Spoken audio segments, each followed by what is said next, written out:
Hello, and welcome to another one of our conversations. Today, I have a very special discussion to share with you. Everyone remembers my course called How to Overcome Your Internal Limits. Today, I bring you something new: How to Overcome Your Internal Limits, Part 2. Become a Professional. In 2002, an American writer named Stephen Pressfield wrote a book. He is a highly successful historical novelist, and this particular book was quite unique. In English, it was titled The War of Art. This book, which is about to be republished in Portuguese under the title How to Overcome Your Internal Limits, was a great success. When I discovered this book, I realized the richness and potential it contained, and I gave a long lecture about it. Over time, Pressfield wrote a few follow-ups. The first book was short, and the follow-ups were just as short, if not even shorter, but they were very interesting as they complemented the reasoning he developed in the original work. Today, we'll be working with another book, which is also about to be published. It has been published in Portuguese under the title Tornês Profissional, Become a Professional. I hope you enjoy it. It is very interesting for those who attended the first course, but it is also valuable for those watching this for the first time. These are guidelines for what he conveys the great transition in life from being an amateur to becoming a professional. He shares insights and instructions to help ensure that this journey is successful, and that we are not defeated by resistance all the elements that prevent us from fulfilling our true human nature. Shall we begin? So, Become a Professional is a work, as I mentioned to you, by Stephen Pressfield, an American writer who has created remarkable works such as Gates of Fire. This is a book that explores the Battle of Thermopylae, so remarkable that he was even honored as a Spartan citizen for the brilliance of this work. Well, and other books such as The War of Art, a series of very interesting works. In it, he explores how to overcome internal limitations. In other words, the War of Art. In its original title, it faced significant pressure. People would say, but this is self-help. Maybe you're trying to offer life lessons. That seems very unappealing. Place that within the context of a novel. But he realized that this was an important issue for him and that these external voices were also part of what he called resistance. I count myself among those who celebrate the fact that Pressfield resisted these voices because the book is a true gem. He presents a personal testimony of extraordinary intensity. Born in 1943, Pressfield is still alive and continues to produce feverishly, just as a professional does. More and more, and ever better. Therefore, what he does in these works is as if he allows us a guided tour of his creative workshop, which is his own life. He is very humble, very open, and truly a companion in our creative struggles. He reveals the struggles he himself experienced for much of his life, drifting from place to place across the United States, achieving nothing, failing to fulfill his dream of writing, and constantly sabotaging himself with excuses until he realized the necessary transition from amateur to professional, until he understood who he was truly fighting against. He came to understand what he termed as resistance. And here, he will continue sharing his insights with us. He explains what this transition entails, what it means to be an amateur, what it means to be a professional, and how it is within our reach, within our destiny, so to speak, to move from amateur to professional. We need to visualize it, to desire this transition, and to recognize that sometimes life itself is pushing us toward it. Sometimes quite forcefully, to see if we wake up. As I've already mentioned, the first book, The War of Art, is a treasure trove of usefulness, honesty, and beauty. And this one, Become a Professional, don't be left behind. He is an open man, absolutely humble, revealing all the struggles of his life, things that most people would find somewhat embarrassing. He opens his heart and reveals everything. He shares his failures and shows how he was able to overcome them. Therefore, He possesses a simplicity, an authenticity, and an extraordinary beauty. I hope you share with me this sense of fulfillment that I feel when reading Pressfield's works. He is a man with an open heart, giving everything he has. The name of this virtue is dedication, and it is truly beautiful to witness.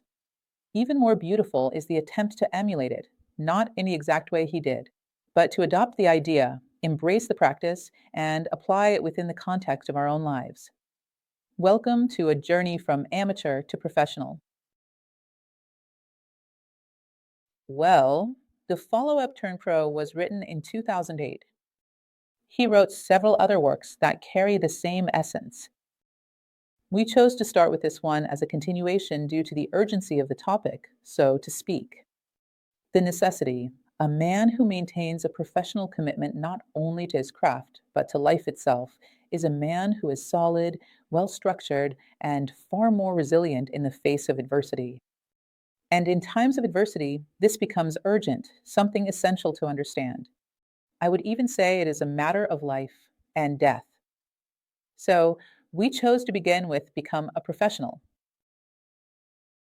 He states that this additional instruction is necessary, and he illustrates this with a quote from one of the characters in one of his books.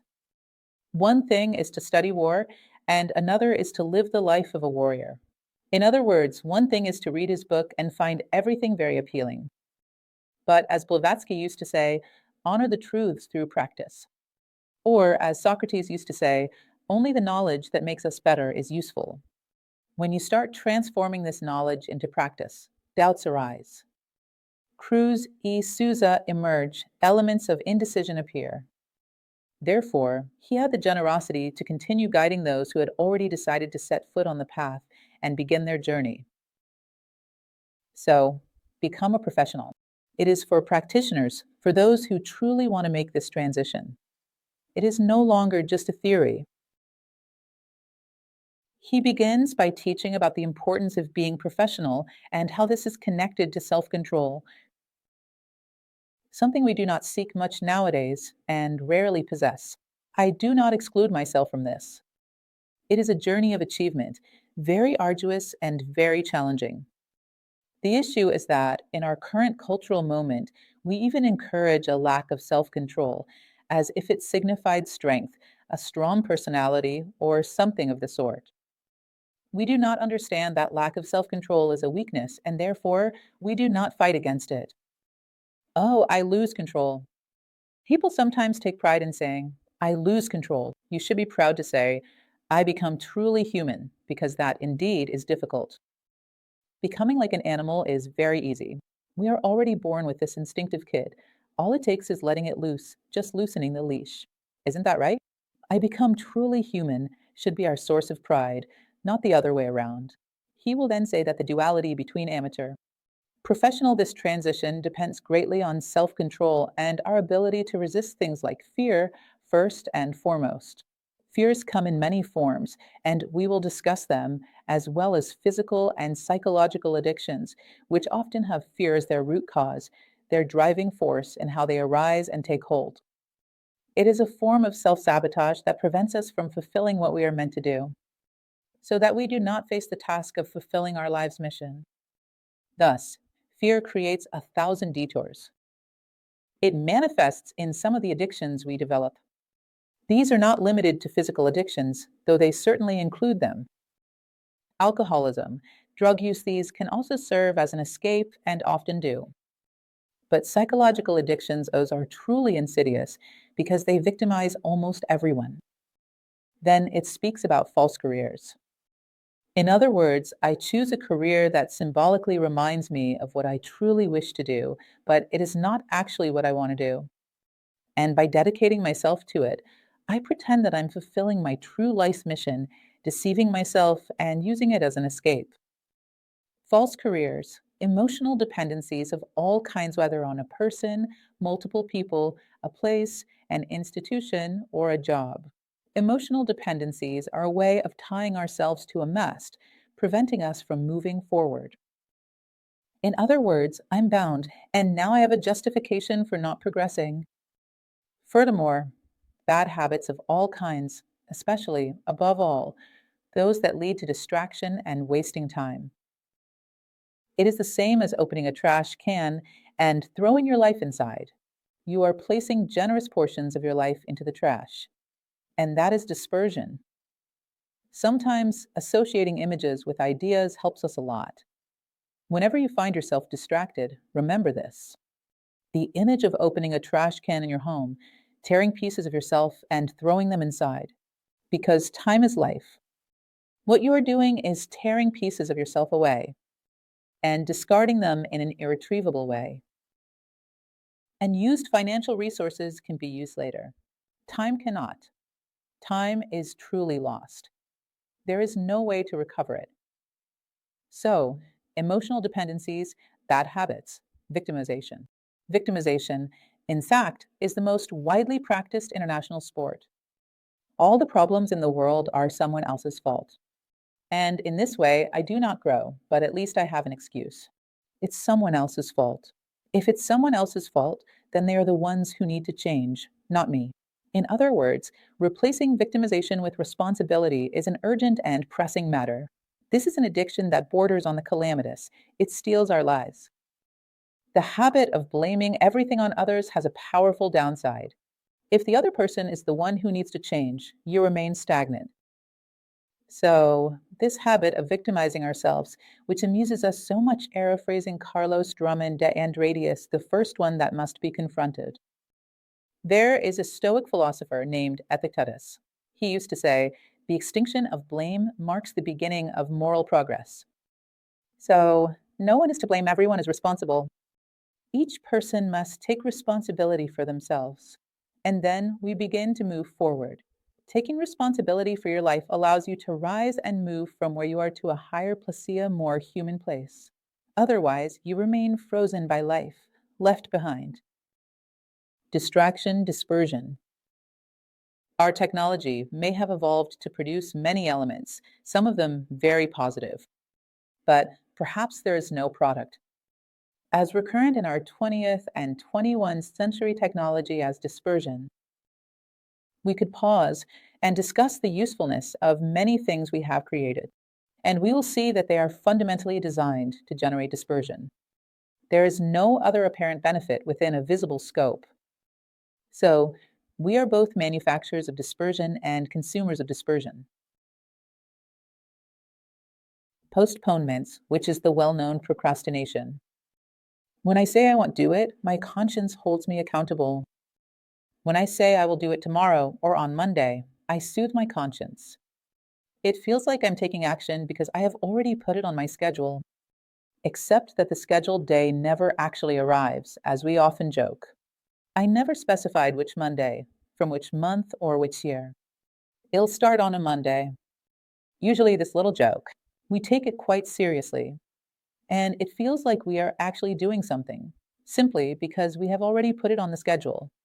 This is procrastination, and we postpone our needs until the grave, believing that we will eventually do something.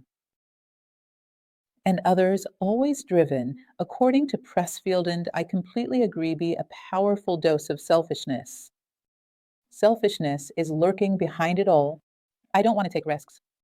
I fear losing a lot of things. Therefore, I'll venture forth to fulfill my life's mission, to realize my personality, that which brought me into this world. And we came here to deliver a message. We came here to share a word. We came here to add something to the world, to ourselves, and to the people around us. And there is something within us that tries to help us, to propel us forward. And there is something within us that holds us back. This inner battle, which is so beautifully represented in the Indian epic, the Bhagavad Gita. It is like a prayer to the flame of struggle, of resistance in pursuit of our dreams, of our fulfillment. This would be the face and function of resistance. So, it is said that all of this is the weaponry of our inner enemy, designed to create self-sabotage. Enemy, resistance our own, not someone from the outside. Be cautious with conspiracy theories. They too can be a form of resistance. The whole world is lost. They are plotting to keep me from doing things. But let's remember that we have lived through worse historical moments than this. And those who wanted to build their lives did so. They left behind an excellent example for us, inspiring us today.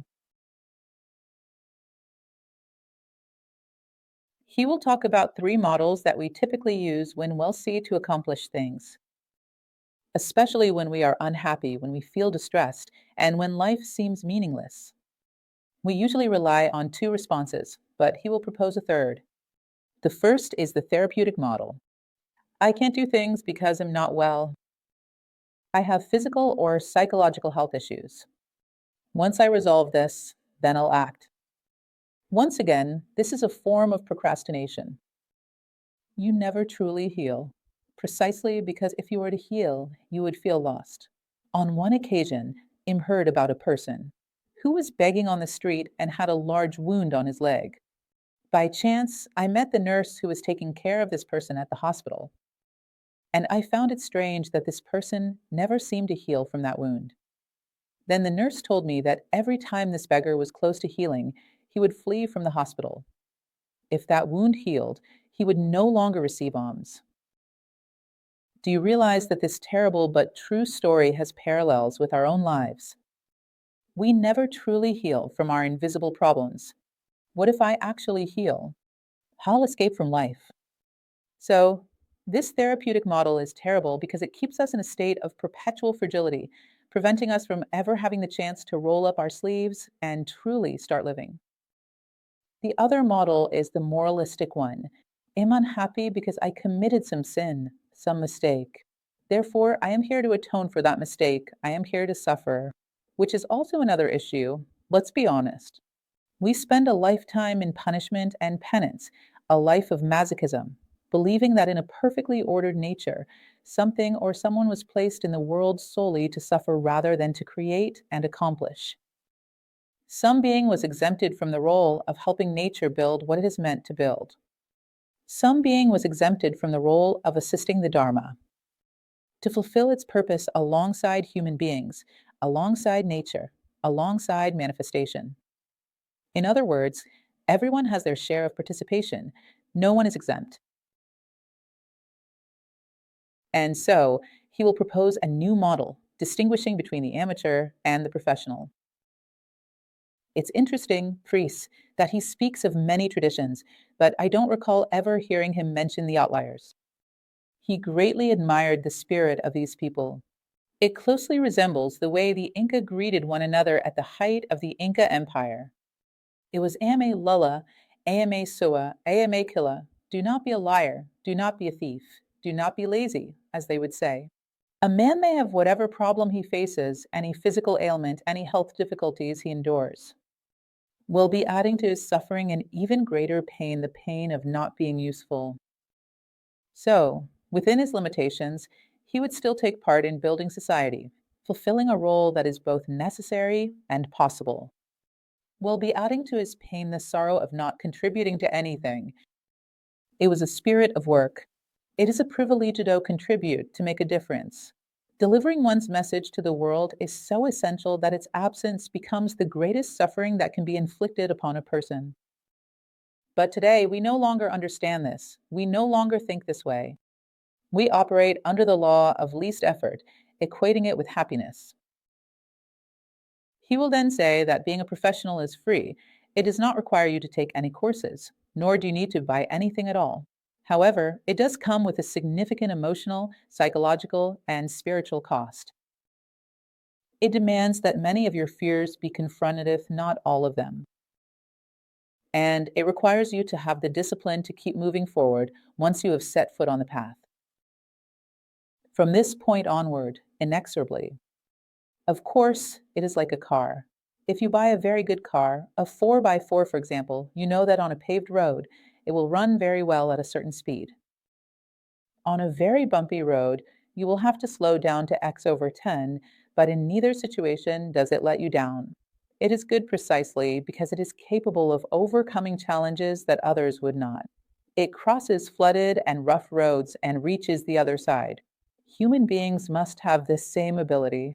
This is the capability of a true professional. They rely on themselves, they push through, and they make it to the other side. So, there is an emotional, psychological, and spiritual cost, especially when it comes to our own vice off stopping the habit of justifying ourselves by blaming the mistakes of others. In certain cases, it starts in a gentler way here, but let me tell you in advance out there, it's not just in certain cases, but in almost all cases. Nature pushes us against the wall. We are the ones who are chosen. The passage, the transition, chooses us, not the other way around. This is what we call crises, some of them extremely intense. He also speaks of epiphanies, which can happen as well. Let's talk about that. You might remember a Zen story where a monk and his disciple passed by a small house and found a family living in extreme poverty. The father, the mother, and the children, their entire survival depended on a small cow, from which they got milk, made cheese, and did everything. They lived solely off that little cow, and they were terribly impoverished. As they walked away, at a certain distance, the master turned to his disciple and said, "Go back and push that little cow off the cliff." The disciple was struck with shock at those words. "How can I? That's all they have." "Do as I'm commanding," the master insisted. With great sorrow, the disciple went and pushed the little cow off the cliff. Years passed, and they traveled that same road again. When they arrived, there was a much more beautiful house, and there were people. It was the same family, only now they were much better nourished, living a far more dignified life. They arrived and asked what had happened. The family explained that after the little cow fell off the cliff, they had no choice but to go to the city. They had to figure out how they could work to generate income. So they began to learn father and children Aliki a trade. Each of them started to develop something useful, providing services and products. For that village, they began to improve their skills and continuously create better things. They enhanced the quality of life for the village and for themselves, and today they were tremendously happy. Now, take a closer look. This story is not just about human beings who sometimes adopt a highly charitable mindset and believe that the only way to help others is by giving them the little cow. It also speaks to what nature does. Nature is profoundly instructive. From time to time, it has to come our way and push our little cow off the cliff so that we are forced to react. Then you find yourself at rock bottom, facing a tremendous crisis. At that moment, you'll have to start awakening your latent abilities and you'll begin to respond. And later on, sometimes after years, you come to the realization that that little cow rolling off the cliff was the best thing that ever happened in your life. So sometimes the path chooses us. I have heard similar phrases in Eastern philosophy that our essence hunts us throughout life. We think that we are the ones searching for our being, our essence. But it seems that it is actually behind us, trying to awaken us. And sometimes there are moments of exhaustion where it corners us, leaving us with no way out. He speaks of epiphanies. Epiphanies are not always a conventional crisis like the little cow rolling off the cliff, but sometimes they come as a moment of realization, usually imposed from the outside some situation that, in a brutal way, forces us to see ourselves in the mirror without masks. And there is that terrible pain of realizing that we were nothing like what we imagined ourselves to be. It is a situation that forces us to acknowledge reality, a life circumstance that compels us to look in the mirror. He speaks of the importance of this moment in generating humility, a sense of reality, and shame. Yes, shame. It is very necessary. It awakens in us brilliance, determination, the desire to change, and the will to react. He says that many times he shares episodes from his life as a true act of generosity. He talks about a time when he worked as an attendant in a nursing home where people who had previously been hospitalized in psychiatric institutions were sent. And he says that these people were very good individuals, but completely paralyzed by fear. They had experienced failures in their lives, which made it unbearable for them to even hear the phrase, "try again." Therefore, they were good people. He says that some were quite intelligent, but completely paralyzed by fear. And this moment for him was a very important realization. At a certain point, He decided to leave that place and rent a small house so humble that it had no back door, only a front door. It had no bathroom, no kitchen, nothing. He would curl up in a corner on the floor with his blanket, and during the day, he would make a small fire with twigs to cook his food. In fact, every day, a cat would appear, an adult cat that lived in the nearby forest close to the little house. He said the cat would sit at the edge of the forest and just watch him. He would throw food to the cat, but it wouldn't accept it. He said, "That cat, to me, was a symbol. It was as if the cat were looking at me and saying, between the two of us, do you know who can truly fend for themselves? Who truly knows how to adapt? Who has full command over themselves?" He said that cat was an inspiration to him. The way the cat looked at him seemed to say, "Look, I am capable of much more than you. You are merely a miserable pawn in the hands of circumstances." But it is very interesting because during that time at the rest clinic, he shared that he had a very intriguing dream. He dreamed that suddenly his room, his shelves, and his clothes were all neatly folded, ironed, organized, and brand new. His boots were polished and placed in a corner. He looked at all of it and felt a deep satisfaction in seeing everything in order. Suddenly, he became aware of what was behind that sense of well being. "I'm ambitious. I want more than what I have."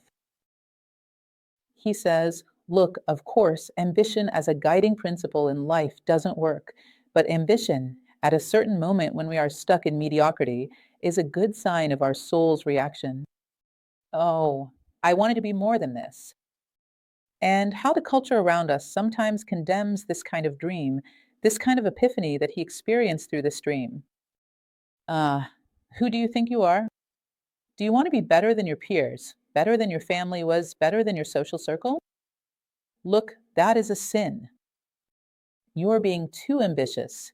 You're being consumed by ambition. He says that this kind of culture crushes a person's drive to escape the hole they are in and to begin rising toward their true self.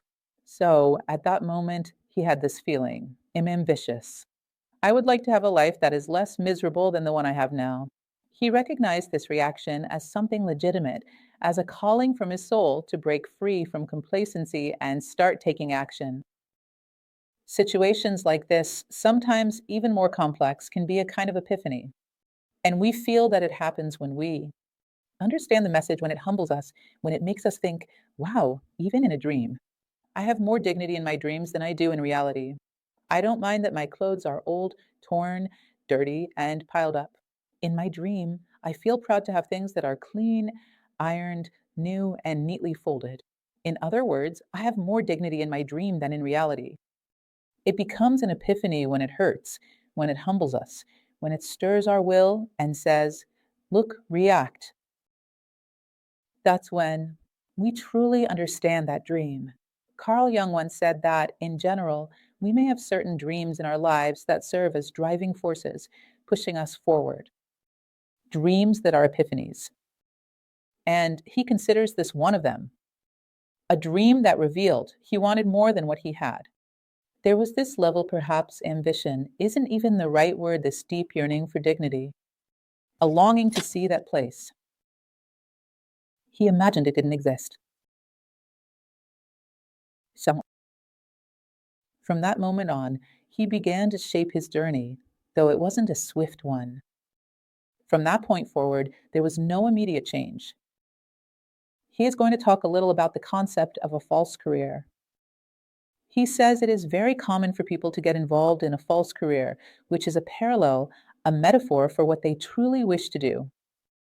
He jokes about someone who pursued a PhD in Elizabethan studies when, in reality, they wanted to write plays, dramas, or something of that nature. And he chooses an academic career, which, for him, is much more comfortable than facing a blank sheet of paper or a computer screen, and writing what he truly wants to write, doing what truly fulfills him. So, he explains that this false career has a number of advantages because if he fails in his Elizabethan studies, it is not the end of the world for him. The risks are minimal. I'm not that deeply attached to it. Therefore, I am not afraid of failure. I can remain at ease. If this is taken away from me, it will not be a great loss. It does not present any real risk. That task holds no deep meaning for us. So it keeps us at ease. There is nothing to lose because we are addicted to working for the promise of a reward, right? Or out of fear of punishment. So, in this case, if everything goes wrong, it will not make much of a difference because we already know that. It is not something truly important to us. And he says, look, try to figure out what this false career of yours is serving as a metaphor for. It is a cheap and poorly made imitation. Of what? What is it that you truly wish you were doing? There is a possibility that it is a metaphor, something that retains aspects of your dreams, but is so distorted that it brings you no fulfillment. But you alienate yourself there, pretending that you are doing what you once dreamed of. And you might say that no one is born a professional, and that it is evidently a process of construction. And then he says something truly remarkable. The fall is a great adventure. The fall, meaning losing that sense of comfort, losing that job, losing all the positions I held in that institution. I went back to being a worker at the bottom, lost a marriage, went through a divorce. Falls are a sign that life still believes in us, still thinks we have the strength to rise again. A person who has no ability to rise again would have no reason to be knocked down. It wouldn't be out of mere cruelty to see them crawling for the rest of their life. In general, falls and losses mark the beginning of a great adventure of rebuilding. So I was attached to a position. Unjustly, they took everything from me. I hit rock bottom. I began making an effort to rebuild. I see who am. I recognize the values I truly hold, and I begin making an effort to recover. Do you know what will happen? When you start climbing out of the hole and pass by what you once lost, you will say, this has no appeal at all. I don't want it, not even if it comes with a million rewards. This no longer interests me. And you will keep climbing. You will see it in a very relative way what once almost destroyed you through loss. Now you wouldn't want even for $1 million. You continue to rise, seeking more genuine goals. Therefore, he proposes a toasta celebration of divorce, a lost job, lost self-esteem in other words, the cow over the cliff. That moment, we believe, is the chaos of our lives. It could be the little cow over the cliff. He will talk about the false life. In this false life, as we have mentioned, we find a metaphor, a denial of our dream, and in general, we flee from this deeply painful inner calling and act out of habit. If you ever have the opportunity, I have had the chance to speak with Stephen Preston twice. If one day I can have a more personal conversation with him, I'll tell him, a dream of mine, which was an epiphany within the limits of my possibilities. I dreamed that I was pregnant, and I didn't want to let the child be born. And it was an unbearable pain, but I held on, held my belly, twisted on the floor. I didn't want that child to be born. That was a wonderful metaphor for me. I started looking at my pain and asked myself, could it be that I don't want to let something be born? This became deeply ingrained in my life as a meaning directly associated with my pain. And it has forced me to react. It has helped me respond to many situations that I don't know if I could have handled otherwise. In other words, was it painful or was it difficult? But thanks to that dream, I have already overcome a lot. When I face deep pain trying to paralyze me, in trying to avoid the birth of something, so this kind of experience is what he calls an epiphany. He then explains that we live in denial of our true identity and act out of habit. We do a lot of things that lead us nowhere, that have no real purpose. We allow ourselves to be controlled by the most absurd compulsions.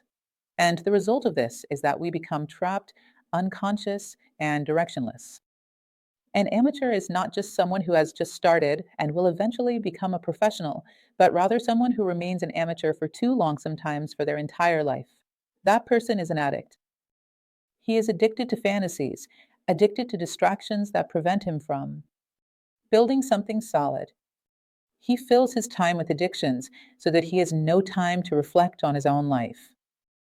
When I teach my course on how to deal with loneliness, Many people come to me and say, "Look, I can't organize my life too much because if I do, I'll have free time. I'll be alone with my own consciousness, and I am afraid of that encounter. So I have to live in the midst of chaos because that way I don't run the risk of turning inward and facing a confrontation with my own consciousness, with my dreams, realizing that I'm doing nothing for them and that they must be deeply distressed within me. So I use chaos. I use the fear of loneliness as a way to escape from myself." This strongly reminded me of the passage that Preston is talking about. We live constantly running away from listening to our inner voice, our voice of silence, as Blavatsky used to say. We are unconscious and aimless prisoners, addicted to these escapes. He will say that these are not just physical addictions, as we have already mentioned. We are addicted to love, to sex, to the worship of children or parents. Sometimes even to nephews or cousins, instead of pursuing your own dream. It's not that you have to forget or deny others, but you replace the fulfillment of your own life's purpose with taking care of so and so. Neither you grow nor evolve. And neither does he if he does not take responsibility for his own life. He knows that every time he throws himself into a hole, you will catch him, so he will not grow. He will not understand the law of cause and effect. And there remains the ant, the grandmother, the mother, the little sister, whoever it may be, preventing the other from experiencing their own cow at the edge of the cliff moment and canceling their own life with this dependency. And that is neither compassion nor being a good father, mother, brother, sister, cousin, or aunt. No. It is being someone who takes on another person's karma and prevents them from growing. In other words, it becomes an addiction for you and an addiction for them. So he talks about all these things we can even be addicted to in ourselves. He mentions some cases of people caught in a ritual of vanity, in such a delirious need for self affirmation that they become addicted to themselves. They feel the need to assert their image above everything else. He explains that every human being something that is very obvious and very relevant to our time eyes driven by habits. And some of these habits are absolutely necessary. Imagine if I had to relearn how to drive every time I got into my car. There is a more or less automated habit, which is acceptable at our current stage of evolution. It is said that a wise person in the future must be fully aware of every action they take. But we are still far from that level of wisdom. So, at this moment, it is natural for some things to become automated habits when they are constructive and when they have been formed through an active will. You must understand this. One thing is, I had an active will that led me to a driving school and made me learn how to drive. How is it an active will? It was my will that led me to acquire this habit, so if I want to get rid of it, it is easier. Now, when a bad habit sneaks in through a moment of inattention, like, I don't know, I have a tendency to do this, or something similar, then removing it becomes much more difficult. Nervous tics, strange habits, compulsions that you allow to slip in through the cracks of your fear are much harder to combat. So he says that both amateurs and professionals have habits. The difference is that the habits of amateurs are very different from those of professionals. We don't have to completely rid ourselves of habits, but we do need to refine them. I reiterate, at our level, habits are indispensable. Those that are productive, acquired through an act of awareness and not through a crack of fear. We can and should change our habits, identify them, and replace them. You know that certain addictions exist, such as victimization, for example. It is a terrible addiction, by the way. It produces a stimulus equivalent to that of a drug. There comes a point where people almost experience withdrawal symptoms from victimizing themselves. They start digging into their past, looking for someone who may have wronged them, even if no one has done anything to them today. If they haven't interacted with anyone, haven't given anyone the opportunity to offend or harm them, whether real or imagined, they will search in the past because they cannot go a day without being a victim. None. This almost leads to a sense of desperation. In other words, it is an addiction with withdrawal symptoms. So, the addict is the amateur. The artist, the creator, the promoter of their own dreams is the professional. And they will say something very interesting. Both deal with the same thing, which is the pain of being human, the pain of the creature, The human being who exists in the world and feels an inner thirst for fulfillment, but must deal with self sabotage every day. This human drama. The professional artist and the amateur both face this same reality. The difference is that one flees out of fear and takes refuge in addictions, while the other confronts these fears and develops constructive habits. He says that addiction ends up replacing our true vocation, and that is truly how it is. Look, one thing that would be very interesting is for us to spend a day in a different way, because sometimes we are not fully aware of our addictions unless we experience a day that is different from the usual, and then we feel the pain, the absence, the compulsion. I don't know. Maybe spend a day in the middle of nature, without a phone, without the internet, and see if you can handle it just fine, without feeling any withdrawal. If this makes you writhe in agony, you are quite right, whether it's something you eat or something you drink. Try going a week without it. Commit to not even touching these things. If it becomes extremely painful, then it's not just a habit, it's an addiction. That doesn't mean we can't consume certain things in moderation or use our cell phones. It means that we must have control over them, not the other way around. We cannot allow these things in our lives to become escapes. Escapes and tools of self sabotage. It's common for certain foods to serve this role. Chocolate, for example, is well known as an escape from existential distress, eating a ton of chocolate. Alcohol is even more notorious. Anyway, you have to come to understand that these things are not just silly things in your life. They can be very simple and not even harmful in themselves, but they can be harmful in the amount in which you practice them in any way. They turn into a tool of self sabotage. I often recall the principles of Hahnemann's homeopathy, where he talks about a poison, for example, that in a certain dose can be lethal, but when reduced to a dose, 1,500. A millionth of that. There is a specific term for this, millesimal. If I'm not mistaken, it can heal by the very same substance that once harmed. In one case, it poisons, in another, it heals. Therefore, it all comes down to balance and moderation. Centesimal or millesimal, that's exactly it. In a tiny amount, it can heal. In excess, it can kill. In other words, chocolate is not bad, the phone is not bad, having a social drink is not bad, as long as it is in the right measure at the right time without it enslaving you. But when it becomes an escape or a tool for self sabotage, be careful, you are becoming a slave to it. You have voluntarily enslaved yourself. We, who speak so much about freedom, as Plato would say, those who talk a lot about food are usually hungry. Those who talk a lot about freedom, look closely, they are likely enslaved. The question is, by what and by whom? The amateur is selfish. This is something very certain and easy to verify. The amateur is selfish. They get stuck halfway, sabotaging themselves along the way, rendered incapable, suffering with his life falling apart. But he wants everyone to remain attached to him, indulging him, because he uses his pain, advertises his pinas away to attract people and channel attention. He wants to be the perpetual victim, eternally nourished by the pity of others. And it's interesting because, being selfish, he does not know gratitude. Do you keep feeding a perpetual victim? For a year, 2 years, with great personal sacrifice. If you stop feeding him, he will be filled with resentment toward you, not gratitude. This is a very common sign. It's a sign that you are not helping, you are actually causing harm. So, the amateur is selfish, uses their pain to seek attention, and creates a character, the poor victim, the unfortunate one, the person with so much talent, but whom the world conspires against. They spend their life feeding this narrative, constantly playing this role. On the other hand, the professional artist, the creator, is someone who possesses something you may have already felt. He becomes terribly bored within with his own personality. When that mental voice appears saying, "No, don't do this now, do it later.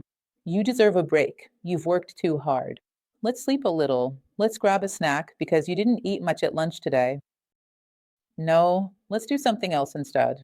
When these voices arise, he says, ugh, I can't take this anymore. It's as if there were a cockroach sitting on me can't stand this disgusting thing anymore. This weak personality that won't stop lingering around, bothering me.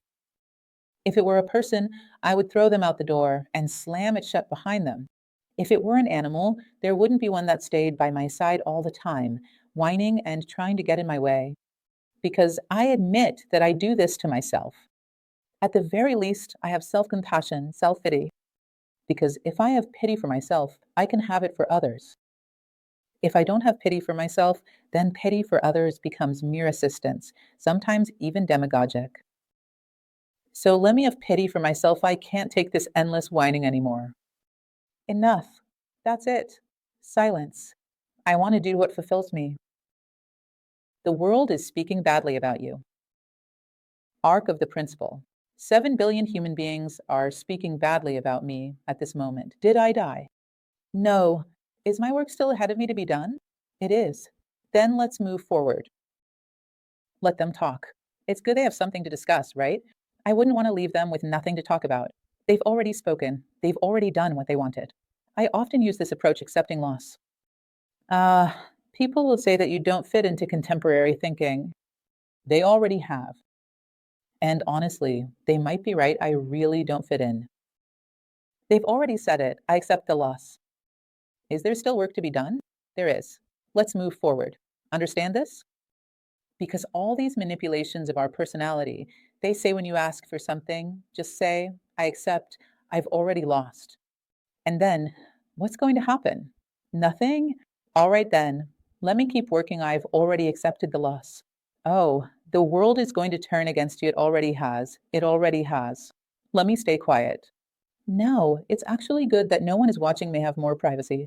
Everyone is against me. They must have turned their backs, right? So I have more privacy. Let me work. So, this endless talk about personality, there comes a time when we get tired of not being able to take it anymore. And we say, enough. From now on, I'll take life seriously, no matter the circumstances, whatever my personality tries to claim. They may be valid, but they don't prevent us from doing anything. Because throughout history, there have been people who achieved great things under far more difficult circumstances than these. So that's enough. It stops here. Let's roll up our sleeves and get to work. Let's strive to be in harmony with ourselves. Let's strive to take pride in who we are. In space. Mirror for today. I have had a truly human day. Let's strive to earn the sleep of the just, to be at peace with our pillow. And he will talk about that. Professionals and artists have become so bored with themselves, so weary of their trivialities, that they are now able to manipulate these elements. They manipulate them in such a way that at some point they fall silent because if they persist, it is only because you are still listening. Do you understand what I'm saying? I always like to joke with my students about studying philosophy. It's not so different today because even Plato's parents didn't want him to be a philosopher. They wanted him to be a jurist in his time, a lawyer in the modern sense. And he went to listen to Socrates to learn rhetoric and become enamored with philosophy. I'm sure they didn't like it very much. If he had been an excellent lawyer, he would have remained there, confined to his little corner of Greece, benefiting, perhaps, if he were a good lawyer, a few people around him. But he became a philosopher, and here we are in 2021, still benefiting from him. He was a professional, a true master of his craft. I tell my students that when we begin studying philosophy, an incredibly powerful tool for becoming a better professional people usually go through several phases. At first, they say, well, this is just another trend of so-and-so. So-and-so is always coming up with something new. Tomorrow, they'll drop this, start studying Mandarin, and then take up knitting. Let them be. This will pass. Well, if you truly enjoy it and persist, then comes the second phase. This is concerning. What is this? Look, so-and-so is becoming obsessed. Let's keep an eye on this. Then a group of friends, everyone around you, will try to pull you away from it. If you don't give in, that pressure starts to fade, little by little, diminishing more and more. Then comes phase 3. In phase 3, it's like this. I don't know what philosophy is, but it must be a good thing. because Fulano became a much better human being. He didn't abandon his friends, he didn't abandon his family. Quite the opposite, much more helpful, much more patient, and he knows how to say words that really help us. I don't know what this so called philosophy is, but it must be something good. Now, reaching phase 3 is an achievement. And when you are doing something that fulfills you, and someone comes along and says, stop wasting your time. Look, your cousin got a wonderful job, is studying something important, and you're here studying this nonsense called philosophy. If you have any internal doubts, this will seep in and sabotage you. I have a personal rule, which I call the 3-minute rule. If someone spends 3 minutes talking to you about a subject and doesn't give up halfway, it's because you are reinforcing it. Unconsciously, you are reinforcing it. Even the slightest bit of attention or interest in what that person is saying, and they can sense it. People are more intuitive than we imagine. You reinforce that person's narrative, and they keep going trying to sabotage you because they feel they are taking root, that the ground has become receptive to their seeds. Because when you have zero interest, no one keeps talking for 3 minutes. After a minute and a half, the person realizes they are talking to a wall. There is no feedback. Anyone who wastes time on something that isn't yielding results will walk away. They won't last the full 3 minutes. So 3 minutes of pressure. It means you are reinforcing it. So when we stop reinforcing the repetitive patterns of our personality, surprise, they gradually become milder, more spaced out, until they almost disappear. And not even a little child. A small child starts throwing a tantrum, banging on the floor, screaming and crying. When the mother looks, it gets twice as bad. If the mother doesn't look, interestingly, it becomes therapeutic. After a while, there's nothing left, isn't that right? There's even a popular saying that a mother hurts. That's really how it is. And our vices, our weaknesses, the forces of our personality, our very personality, is like an undisciplined child. Let's roll up our sleeves and educate it. From now on, there's a professional at home, no longer an amateur.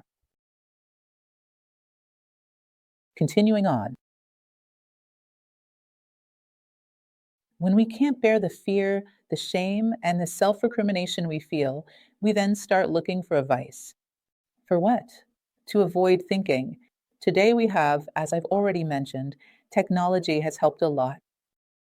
A device, a simple telephone, which at one time, believed it or not, was only used to make and receive calls, now has so many features that it can keep you glued to it all day long. I challenge you every time you spend, I don't know, an hour in front of a phone or a computer, or even more, scrolling through social media or any other trivial distraction when you're done, ask yourself, what part of that hour was actually useful? Did it add anything to my life? Did it contribute anything meaningful to me? You'll see that the answer is almost always zero. And sometimes it might even be negative. Sometimes it fills your mind with prejudice and nonsense, not adding, but actually taking away. Whenever you fall into these habits, don't walk away without reflecting on it. Ask yourself, what in this past hour made a positive difference in my life? And let me know if you ever get a result greater than zero. By asking this question honestly, I believe you won't find any. And that's when Lissa starts to become the false version, the malevolent twin of our true calling. He describes this in a very poetic, very beautiful way. And that's exactly what happens. He shares that when he used to work, Preston's jobs are really amusing because whatever you can imagine, he's done it. At one point, he worked harvesting apples. He worked and was paid per basket of apples. He says that there are many workers who make a living this way. It's seasonal once the apple harvest ends here. The cherry harvest begins there. They go, they pick, they pick, they pick, get paid per basket, and live their lives that way. When he was working harvesting apples, he had a friend who was a really good guy, very hardworking. And he used to say that the worst thing was the guy who pulled the pin. Do you know what pulling the pin means? Remember those trains where the cars are connected to each other by a small pin? Pulling the pin means removing that pin. so the car in the back no longer follows the one in front. They stop halfway, they give up in the middle of the journey. He said that every time in the workers' dormitory, when they woke up, there would be a made bed, and that person's belongings would be gone. Someone had pulled the pin, the inability to see things through to the end. He said, at that moment in my life, I realized that I had pulled the pin on everything I had done. And that was a reflection of me pulling the pin on the mission of my life, on my own self fulfillment, on the construction of myself as a human being. If you pull the pin, then it is very likely that you will become someone who constantly pulls the pin throughout life. You pull the pin when your relationships face their first problem. You pull the pin when a job starts to present some difficulties. You pull the pin when social interactions start to feel slightly overwhelming. Always pulling the pin. It's that person whose home is a graveyard of abandoned dreams along the way. Have you ever seen that? You walk in and there's a pair of top shoes hanging on the wall. I did it for 2 months. There's a piano. I took lessons for 3 months. There's, I don't know, a pair of roller skates. I skated maybe 2 or 3 times. Their home is a graveyard of dreams cut short along the way. A true master of pulling the pin. And this is a reflection. A person who, in the fundamental matters of their life, keeps pulling the pin. They'll go forward. I don't stop to seek the sacred word I came to speak. I don't stop to seek my path toward reaching the human ideal. And as I say, life is like a pyramid with countless faces. The apex is singular, consisting of values, virtues, and wisdom. The human ideal, the most complete version of a person we can imagine. I do not stop to seek my path to reach that point. Incapable of facing difficulties to fulfill myself. Therefore, if I am a master of pulling the pin in a broad sense or a strict sense, I will be that as well. He tells this story about, I pulled the pin, and he says, look, I realized then that, up until that moment, in every aspect of my life, I had been a great pin puller. Funny enough, when I realized this, I started to see that what my grandmother used to tell me when I was little, that I was stubborn like a lame mule, could actually be a powerful antidote to pulling the pin. In other words, unless something is proven to be completely absurd, whatever I'm doing, I'll see it through to the end. Because giving up on it begins to weaken me in my search for myself. This is a battle I cannot afford to lose. It is a matter of life and death. He then says that these artists and entrepreneurs, those who truly bring their lives to fruition, they are somewhat like those manual laborers who migrate from one season to another, from one fruit to another. Except that they do not migrate in search of the sun, but in pursuit of their muse.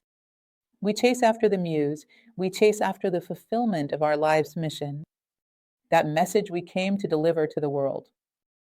So, the muse is our sun, our identity, our fulfillment, the pinnacle of our pyramid. We'll also go, we do not remain stuck in situations. Out of complacency, we'll go, even if it comes at a steep Socratic price, but we pursue what we feel is necessary so that our path is not interrupted, so that we do not pull the plug. And he'll talk about it because he was also a naval fusilier, a Marine. His story is a long one. He says that many times within armies, in times of war, soldiers out of fear of they'll go to the battlefield shoot themselves in the foot. In doing so, they are sent to the infirmary and may be discharged. And an investigation is opened regarding this. If it is proven to be intentional, depending on the army, it can even result in the death penalty, because it is considered the height of cowardice.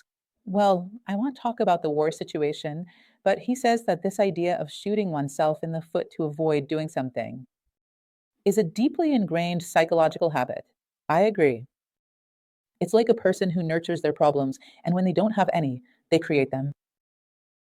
Family Prabhupada talks about this in The War of Art, in the first book, and it's very amusing. The whole family already has a pattern. When one person's problem ends, another's begins. Leninha gets involved with a troubled boyfriend, and when that issue is resolved, Sikleninho runs away from home or crashes the car. In other words, there is almost a coordinated effort to create drama, and no one does anything about it. In other words, this really reminds me, sorry, but there's a little joke that perfectly fits the situation. So, there were two friends. They were alcoholic fishermen. One day, they decided to stop drinking because it was ruining their lives, and they actually quit. After a year of sobriety, they planned a fishing trip, something they both really enjoyed. Then, one friend looks at the other's luggage and sees that it's full of bottles of kachaka and says, "What's this, my friend? We made a pact. I thought you were taking this seriously, and here you are bringing all these bottles of kachaka." The other replies, "No, wait a minute. You're offending me. You're hurting me. The place we're going is full of snakes, and this is alcohol pure alcohol, practically. We might need it." "Oh, I see. All right, sorry. I understand now. And that other package you have over there, what is it?" "It's snakes just in case there aren't any. Do you realize how often we do something similar? We walk around carrying a bag of snakes, just in case there aren't any snakes. And am obligated to fish, and obligated to do what I have to do. So we carry our problems with us. When things don't happen, we make them happen, and elect on a perfect escape route. With the family I have, with a sick person in my family, there's nothing I can do. Oh, if only I had a better situation. It won't happen because you won't allow it. When the sick person gets better, you'll find something else. You carry the bag of snakes, my dear. Look for it and you'll find it.